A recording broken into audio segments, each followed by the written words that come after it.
অভাবী আসল অভাবী না। আসল অভাবীর পরিচয় তাহলে শুনো।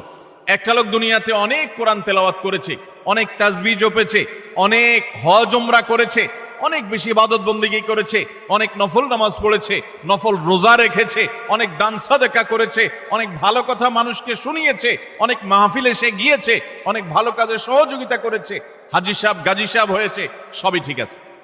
কিন্তু এত বিশাল পরিমাণ আমলের পাহাড় নিয়ে আল্লাহর কাছে তিনি হাজির হয়েছেন। তার আশা, এত আমল করে আসছি, জান্নাত আমার ঠেকাবে কে? কিন্তু